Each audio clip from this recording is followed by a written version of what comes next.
And hello, we are here discussing Alien Earth, the finale of the entire season. I am joined by Amber from Road to Tarvalon. Though you're Hello, thinking about hello. changing the name, right? Oh God, I actually started a I actually started a separate channel, so Okay. it's just started. So Okay. What, yeah. what's it called now? Atlas Elsewhere. It's pretty much all my non-Wheel of Time stuff is just getting Okay. shuffled over there. So you're also watching like Murderbot and other shows, yes? Yeah.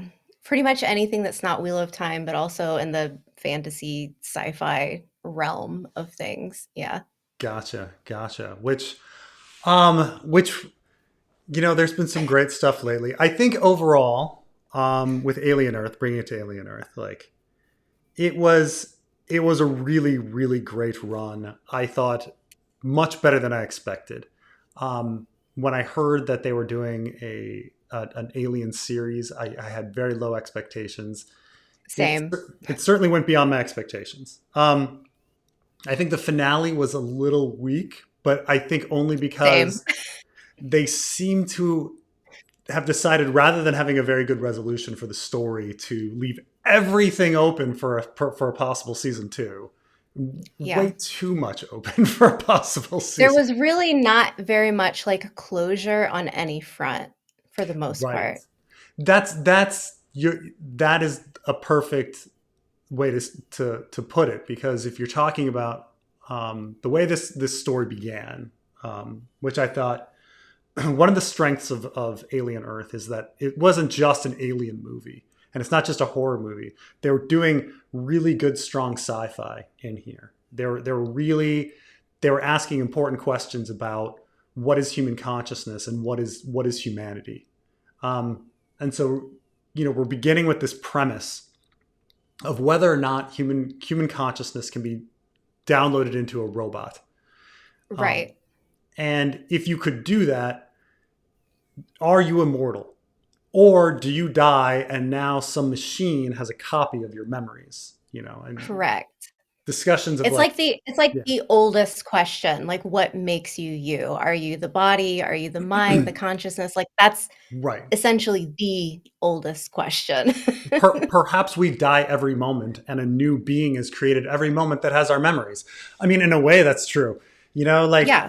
This is discussed. There's a famous Next Generation episode where Riker is in a transport accident and he's split in two, and the one gets stuck on a planet, and we have Lieutenant Riker and then Commander Riker continued on, and it's like, well, which one is him? Like, if they had souls, which one got the soul? Which one has the consciousness? Who has the phenomenological like experience of being Yes. here now, right? And they discuss this in movies like the one where Wolverine and Batman fight over being wizards, Yeah, this magicians. is like I mean, this is like one of the tenets of sci-fi in general because like if you go back, I want to say something the 50s maybe, like H.G. Mm, Wells, like this has been like a staple of the sci-fi genre. And so like it feels like Alien Earth like it's approaching a lot of these I don't want to say tropes, but like these topics and tropes of the genre and just kind of exploring like a ton of stuff within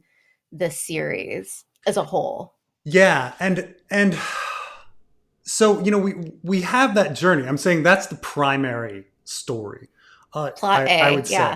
is in the first, we're introduced to this in the first episode, Neverland, and it's a beautifully shot episode, especially the scene of them transferring their consciousnesses to the bodies, Yeah.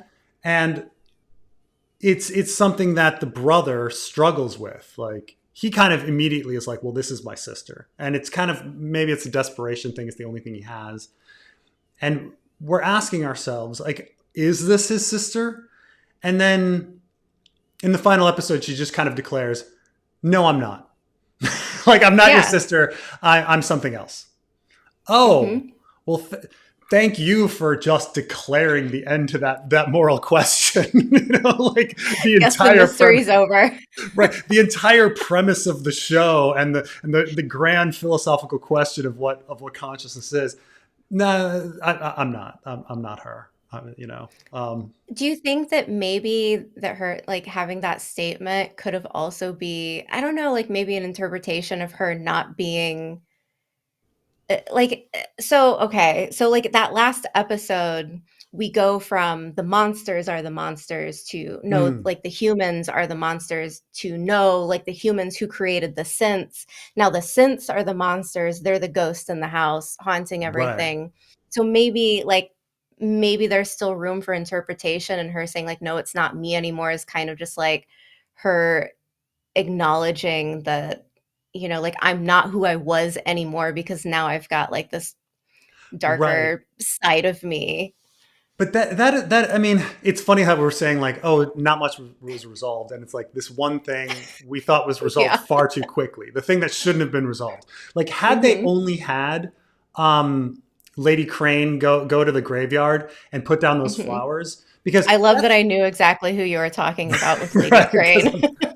like had that been the only situation, the only scene, then you would have been like, oh my god, she thought they were dead the whole time. She doesn't believe that their consciousnesses were transferred. Holy shit! Yeah. Like that is something to ponder and dwell on, and they didn't allow Mhm. us time to ponder and dwell on that. No, they didn't. They But didn't. I still appreciate the fact that they brought up all of these questions and like Yeah. like Yeah. um it's super interesting, but it was like a resolution to something where you're like, no, that's the whole question. You could have had that been your multi-season arc. Like, what are you um Yeah. what is it? But on the monster issue, which is also like a wonderful theme of the whole story, Love.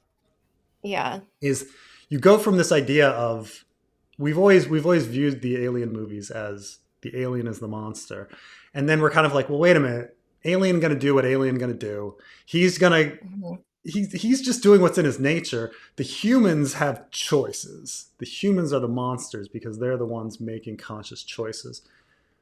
And we get to this end point, which is mysterious in the sense that like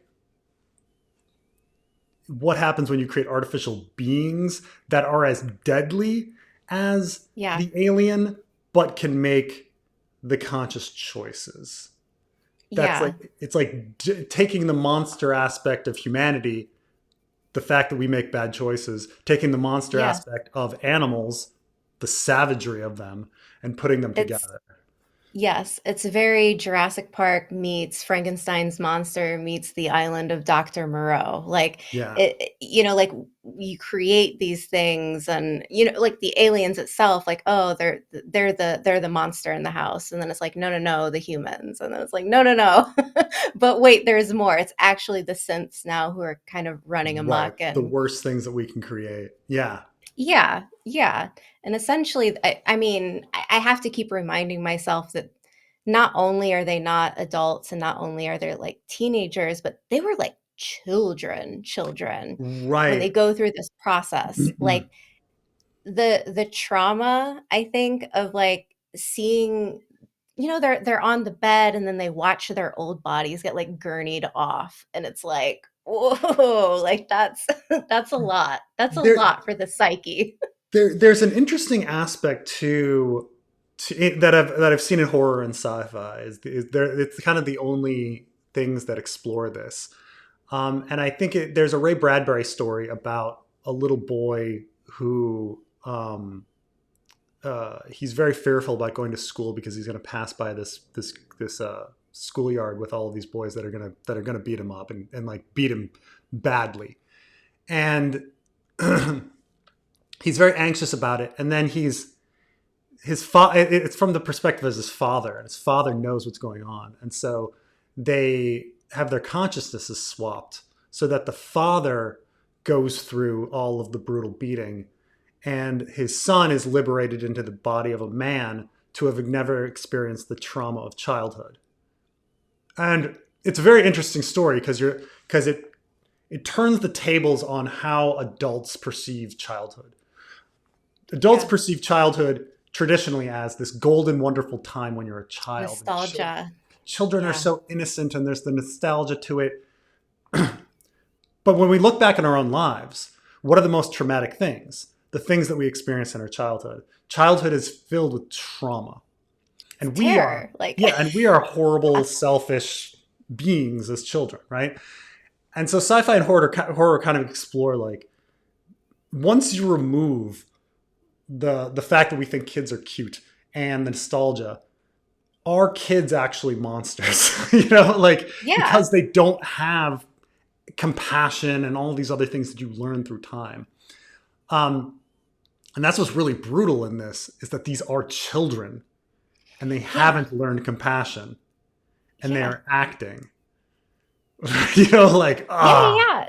you know. Yeah, I mean, that's one of the things that I think was done so well with the entire season, and not only are they bringing in this aspect of, like, childhood being, like, that's the monster, but also, I mean, even with some of these new aliens, like, that they introduced into this show that aren't a part of, the bigger Alien franchise, they're taking that same aspect of, like, childhood being, like, this horrible, like, the terror of it all, and then now we've got these new creatures where it's like, okay, like, nature is the monster because they're very, like, intertwined with, like, creatures from our own world, like these tick-like Mm, things, and then this plant, like, this carnivorous plant type right, the thing, Venus and so it's flytrap like, thing.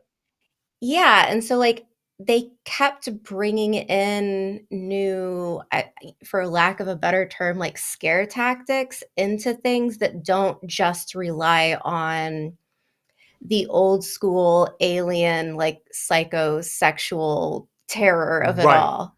Like Yeah. I actually think the scariest alien for me were the ticks. I thought they Yeah, were just same, same. while some people thought Oculus was the scariest. Like holy No, shit, the giant monster. Yeah. Oculus was great, that was the star of the show. He was a cutie. Adorable. Yeah, but they definitely like get on different like fears. The other thing that was too fast, the Venus flytrap monster at the end, where you just I like, oh fuck, we didn't show anybody like what this monster does. I guess we're gonna have to show them really quick. might as well, like, throw that in there. Yeah, last Yeah. minute. I had such high hopes because they saved it till the very end that I was Mm-hmm. like, "This thing's gonna be just a demon," and I And was like, "Oh, it was. I mean, some people say, oh, it had a camouflage wall. Maybe it's part of the predator planet, and it has like the predators took that technology to do yeah." their camouflage, and you're like, okay, whatever. But See, like, that's just another open-ended question because now, like, we have all these new creatures, but we don't know how they work within the, we don't like, even tree know of life of what all, I like, find are they amazing. related? What I find amazing is that we don't even know how they were captured because the people that captured them went into the hypersleep, and then the other shift woke up and was like, "Well, these are here," and so like. What happened? Like, what? How did they catch those monsters? Because humans seem really inept at containing them. How did these? How did Agreed. this? Like, how did this group of Agreed. space explorers like catch these That's guys in the first place? That's a whole season, like, that like, if they wanna take this to, like, like, the whole, like, Marvel universe, like, that's a whole season of television that they could explore, like, how did they get these things? Where did they come from? Do they have any like, are they from the same tree of life Right. Did they as visit our multiple actual. planets? Did they Yeah, find another ship with them on them? yes. Like what? Yeah. So many open-ended questions. But yeah. Um I do so getting to the last episode too, I did like Boy Cavalier's backstory. And the resolution about it, how you're not something special, you're exactly like your father. I thought that was a very brutal, poignant kind of criticism of Boy Cavalier. But Mhm. Boy Cavalier also has that. as they say, like the horror element, the childlike, there's a childlike like scariness to him because he doesn't have the compassion. He never grew up, Yeah. so he never has the compassion for other people, which you get from growing up. And he is just, we all expected him to get the eye monster in him, and he didn't. Yeah, yeah. I mean, a great, great villain, like a great villain story for this guy. I mean, you know it's a good villain when you're just at the very end, like frothing at the bit of like wanting to see him have that Right. epic downfall, and it didn't happen. Which is really rough when you think about the three Christ villains that they have at the end. With their, they put them in like the three stages of Jesus, right? Like you've got like Mother Mary Hmm. and like Jesus on the cross, and then Jesus like dead after his resurrection and stuff. Um, when you think about like, yeah, Timothy Olyphant, Boy Cavalier, and Lady Crane. I don't even know how I've not learned these people's real names in the It's story. what was it? Oh my gosh, now that you've been saying Lady Crane, it's just like completely Dame Sylvia. Dame Yes. Sylvia. Um, the fact that they survive, and I understand why they survived. Well, they're the big name actors and they're the big name characters, and we're gonna have they want to have season two. But at the same time, like the only people that die were these soldiers that, and I'm just like Red these shirt. these poor soldiers. There's nothing wrong. I like them. There's nothing wrong with these guys. They're just trying to do Mhm. their job and survive. They're the brothers' friends, and for some reason they're sparing Boy Cavalier, who is evil to the core, and they're sparing Lady Crane, who is evil in the sense that she let it all happen. The She kind of facilitates all of yeah, it in a she's way. At first, she facilitator. seems very sympathetic and very Mm-hmm. motherly, and you kind of get this idea that she's the only one in this complex that, like has the heart of it all. And then like as the story moves forward, it's like, oh no, it was her husband actually who had like the morals and really felt for these kids. And then like of course he gets zombified in the Yeah, end, which right. I mean, I was surprised that, yeah, that of all the people that the eye monster got into, he got into him. I was like, oh, okay. Well, um, yeah, yeah. Her character is interesting in that she is condemned in the end. The whole series, you're like, well, maybe she's not that bad. Maybe she's not that bad. She cares, and you're like, oh no, like she doesn't really care. She invents the caring character in her head. It's the delusion. I mean, the delusion that we all wrap around ourselves to convince ourselves that we're good people. I mean, we all do this, but like every person thinks they're a good person, but we're clearly not all good people. Like, but she yeah, has yeah, done this yeah, to like the nth degree of, and she clearly knows that she killed a bunch of children. Like she brought yeah. the flowers to their graves. And I mean, at least Boy Cavalier, I don't know what Boy Cavalier believes, See, about yeah, that's the thing. Like his motivations, it kind of it gets very twisted because, they like switched is him. this a money, yeah, is this a money thing? Is this a, He originally just just wanted someone to talk to that was interesting, yeah, an ego thing. and then it becomes actually we want to market this as a way to to sell immortality to people. You know, Yeah, yeah, you guys are just floor models, I think he says. But it's interesting because in terms of like Boy Cavalier's motivations, I think that was another thing that I was really like hoping for something really concrete. And I guess they do kind of answer that in a way, but he's just such a sly, like like you can't be sure if he's like a reliable narrator when he's talking about right, like what right. his motivations are. Like you think he's being honest about wanting an interesting conversation because he's so interested in the Oculus, but like Mhm. at the same time, he criticizes them all by saying, "You're floor models, and I don't really care about you, and you're just a way to make money." Oh, then what was this whole thing? Yeah, yeah. And then there's Timothy Olyphant, where probably everybody's favorite character. Um, Agreed. he's so perfect, and he goes from being this mysterious master planner to kind of just being like, like going Like down. chaos. Yeah. Yeah. First, you're like, oh my god, he like wanted all of the chaos so that he could capture the cyborg, and but then he lets the cyborg escapes, and they get in a fight, and um, he It's wasn't as smart as we thought. yeah, that's I mean, that's unclear. Like, okay, first off, the whole characterization, the way that this character is acted out is really good because I think if you're going to have someone, something that's essentially like a robot, it's a lot harder to emote when you're not like very emotive, Hmm. like you're not running on emotions, right? But like the sass and like the way that he's written, so enjoyable. So subtle. His emotions are so subtle. And that's so Um, hard to do as an actor and like give it and like, it's not what Timothy Olyphant normally does. Timothy Olyphant is like normally the super animated guy, and you're like, holy shit, you can act. You can do yeah, other like things.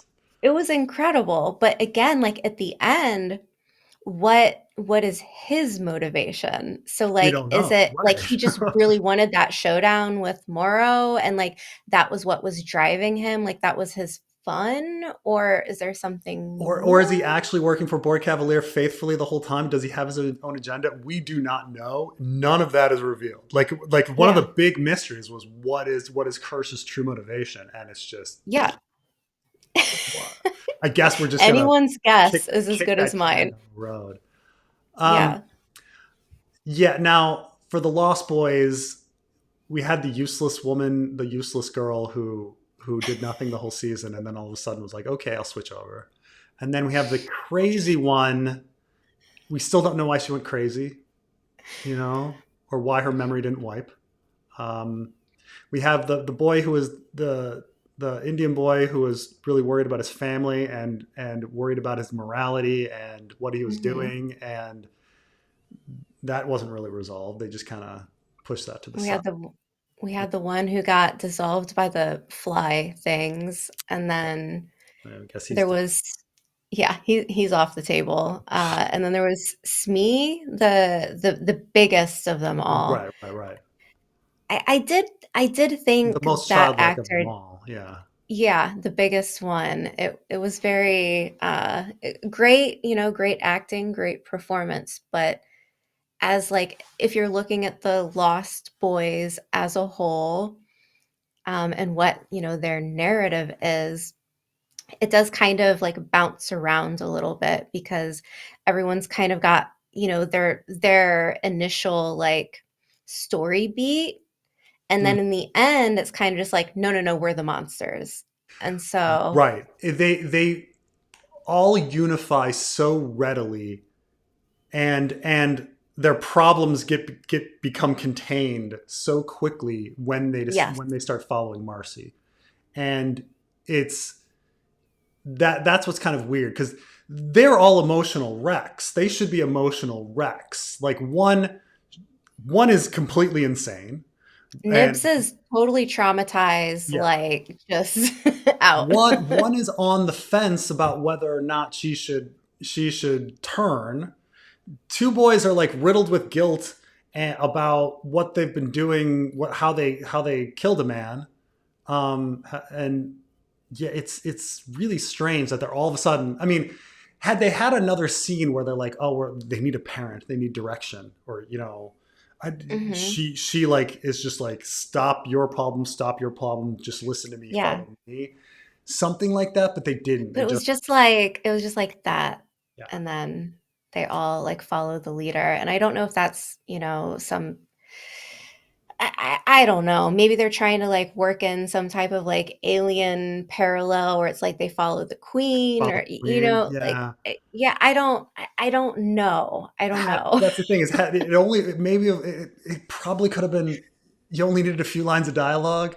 Yeah. Also my problem with Marcy is that she goes from she goes she not only can control the aliens. She can not only can control the xenomorphs, but then she can control all of the fucking machines and the other Everything. synths immediately. Like, well, then what's the threat now? Like, how are you going to do next season? She's God. Like, Yeah, yeah, that's yeah. That was another thing that threw me for a loop because it's never quite explained how she's able to do what she can do.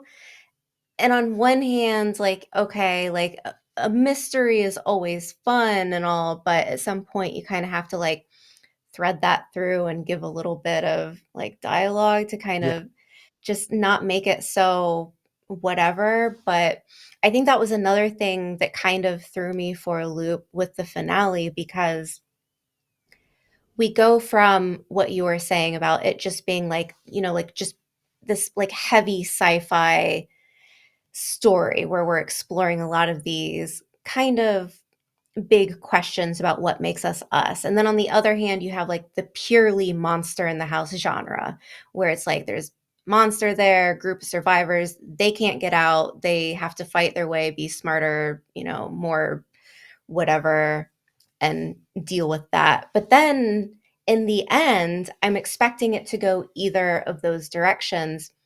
But then we get almost what crosses over into this more like almost like ghostly, like Hmm. supernatural quality with them being able, the sense being able to control everything, where it, you know, it does feel very like ghostly and whatnot. So that threw me for a loop because I was expecting either we're going to hinge it on the sci fi themes or the monsters. And then we go into that, which it was fine. It was just unexpected, I guess. Yeah, I mean, I don't know if it was necessary. I mean, she had the other Lost Boys, so she had a team of people, and she had the Xenomorphs. Like, you couldn't have written a story where they catch everybody and control and take control with only the Xenomorphs and the other Lost Boys. Like, that's a lot of people, you know. Like, Yeah. you didn't need to have her controlling all of the cameras and all of the doors and all of the elevators, and like that was not necessary. Um, Yeah. yeah, It goes very supernatural almost in a but like, what way, does she which use it? She just use it for the elevator. I forget what she even uses it for. well, she does the elevator, she does like the cameras or the video in Dame Unlocking the doors Sylvia's to her cage. quarters. Yeah, Yeah, unlocking the cages, I mean, you could stuff have had the like that. xenomorph come in and go use his And acid she blood to like burn through it or something. Like scratch look, itself and have its acid like burn the door down. I Something. mean, not to be basic because I love to see some idiot get its face tore off in the first 5 minutes of a horror show. Yeah. But but no, like it was it was unexpected that they kind of went that route because it's almost like okay, now she's God essentially, like she can Right. do anything. Yeah, I mean, I guess Wayland Yutani's ships are coming in at the end, and so you're like, I guess there's just Oh, gonna be a big war. I mean, you see, can do anything, you know. that I mean, that's another thing that threw me because they kept inserting dialogue into the episode, like Waylon Yutani will be here in like an hour tops, and so you're watching the finale and you're expecting at any moment that there's going to be this big, you know, Yeah. culmination of everyone and everything, the monsters, Waylon Yutani, Boy Cavalier, like you're expecting all of this, and then they cut it, and it's like, oh, none of that. Okay, Like how okay. they're like all essential personnel have been evacuated, and you're like, there were essential well, there were non-essential personnel because that place looked. I was always like, this is criminally understaffed, like place, like criminally understaffed. Where are all the people? Like I guess like 10 janitors or something. I don't know. Like The random mold sprayers. right, Like, they left. Um, but yeah, I mean, there's a lot of people complain about the horror franchise has always relied on the stupidity of humans, and so there's so many yeah, scenes where people are just doing the dumbest things, and so this yeah. series is filled with so much of that. Like, oh, the elevator arrived. Did you call for it? No. Do do do Let's do get do. in. Yeah. Ah! Mhm. Like Mhm. how can you not try to see that this person like? oh, the food latch doesn't work for the fly cage. I guess I'll just walk in. Like, oh God, like what are you doing? Here we go. Yeah, I mean, the episode 5, what is it? In space, no one can hear Oh right, you. in space no one can hear you Yeah. scream. I mean, that relied a lot on just people, Being so dumb. not thinking, but that's the horror genre because if you look at today, there's no question you get lost in the woods, you're not going to open your phone and pull out some GPS and just be like, "Oh, we got to go this way." Like you have to dumb people down, I guess. I guess. Yeah, yeah. So, but in the end, though, I didn't really find the killing of the soldiers to be satisfying, and the killing of nobody else. Like nobody. The big shocker was the the husband. I forgot his name. Arthur, yeah. Arthur. Right. The big shocker was the killing of Arthur, which was brutal. You're just like, oh God, this is like the only, besides the brother, it's like Arthur seems to be like the only character that has any Yeah. um a moral worth to him. And you're Mhm. like, oh, poor guy. Poor And guy. he's got one of the most, like, traumatic, like, stories because it's not just the fact that, the whole chest burster scene or the eyeball thing. It's the fact that he was essentially killed by 2 children, Yeah. and that's, like, what makes his story so tragic, but at the same time, I mean, That's the thing is again, like, it's when he wakes up and he's like, yeah, like he just wants to protect them. And he's just like, yeah, come on, I know you guys are lying to me and something's wrong, but I'll help you through this. And you're just like, oh God, poor guy. yeah, yeah, yeah. He definitely was the moral compass for, like, the majority of the characters, but I don't know, I have a hard time kind of, like, separating all of the different I don't wanna say themes, but I think episode 5, like, gave that really good, like, monster in the house episode where, like, people running for their lives, they've gotta really rely on their survival capabilities to outsmart whatever's bigger, faster, stronger, and then we've got these new creatures kind of thrown into the mix, and then we've got, like, beef between the species, I guess, because the eyeball thing and then the xenomorph Right. are like, what's that all about? I don't know. Right. I'm not sure. Like there wasn't really an explanation on why in the episode of um in space no one can hear you scream. There's a scene where the girl seems to be like knocked out by the eyeball monster, but not killed for some reason. The captain, and there's no Mhm. explanation on like why the eyeball monster would save her, or because the eyeball monster doesn't seem like a good person. He's in it No. for he seems to have distracted the one woman so that the ticks could get out, Yeah. and then distracts the android to have his face burned off. Yeah. She's trying to get inside the brother. I mean, he's in it for himself. He's not. People were theorizing for a while, like maybe he hates synthetic life, maybe he hates xenomorphs, maybe he's actually trying to protect the people. No, no, no, no. He's in it for himself. He does not care, but he Yeah, just and, wants to. like, that's, like, just another, like, backstory where it's like we know so little. Like, Mhm. what and again, like, it sounds crazy that I'm saying this, but, like, what's the motivation for this eyeball thing? Because we Right. don't know, but it does seem sentient and sapient and higher intelligence, so it's One gotta of have the something. one of the best scenes is when Boy Cavalier puts 3.14 on his hand and he's like, Yeah. tell me the other Oh, digits.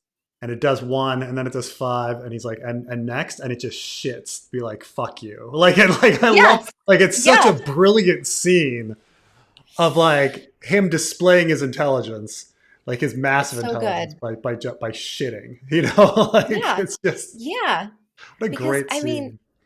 it really was. And I think another thing that the series did really well is like there is a very like subtle humor throughout in a way where like that scene like it hits hard just on a level of like, oh, like you're realizing, oh man, this thing isn't an idiot, like it can do higher math, but at the same time it's just like taking a deuce on the floor out of pure Right. contempt, It's and it's it's like comic so it's comic silly in a relief. way.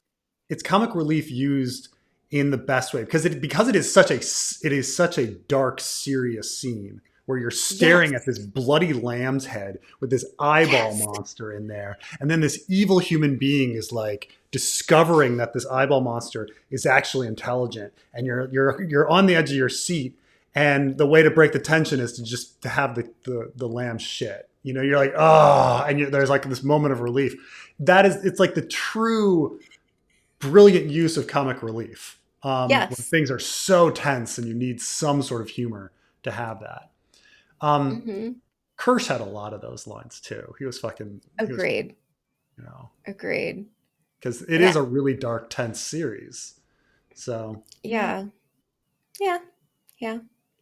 I don't know though. I mean I'm hoping it gets a second season. Like I was just really ready for the whole Wayland Yutani hmm like insurrection, but yeah, I don't know. I'm invested in the characters, Kirsch, Boy Cavalier, but too many question marks. It kind of, yeah, like it is a little bit of that kind of same feeling of, House of the Dragon last season where it's like, okay, like everyone's marching and then it's like cutscene. right, And right, right. so, It's like this. It's a good enough show where you get invested in all of the characters, and they've wonderful, colorful characters, wonderful monsters.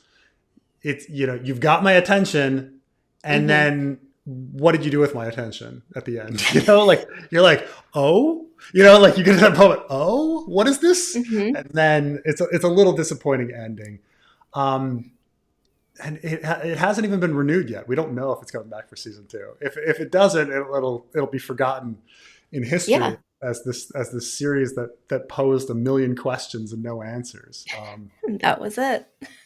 But man, there a lot was right with this series. A lot was right with this series.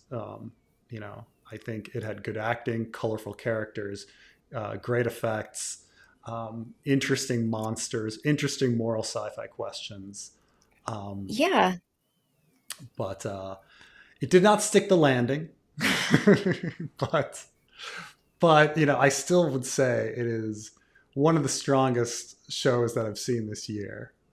It was a really fun ride. I mean, if you discount the ending, it was a fun ride. Yeah, that's true. Plus, just having these new aliens in the world of Alien is just gonna be I fun as. mean, I said this on my channel, but like the alien design like of the franchise, like everything's so psychosexual in a way where it's like Mhm. you're depending on the same tactic because like the face hugger, the thing goes down the throat, the chest burster, it's like a pregnancy, Yeah, yeah, the yeah. xenomorph, the head, it Right. all, Everything yeah, looks like a dick or a vagina. It's all exactly. everything's piercing. And there's blood and all this. Yes, yes. Exactly, and, when Alien first came out, people left the movie theater and were just like, "I've never seen any shit like that before in my life," and, like, it was a huge deal, like, it changed the landscape of horror and sci-fi and the monster in the house genre as a whole, but you can't keep relying on the same scare tactics movie after movie after Mhm. movie after movie, and so I And do think the same thematic elements. Like yeah, okay, yes, you've explored the topic of pregnancy and rape and motherhood. Like I get like yes. all of these things. Like okay, we've explored that in Alien to death. Yeah, You have to do exactly. something else. And I think Um, that was, like, done really well, like, bring in new aliens, bring in new questions, absolutely. that hit for me. They did good.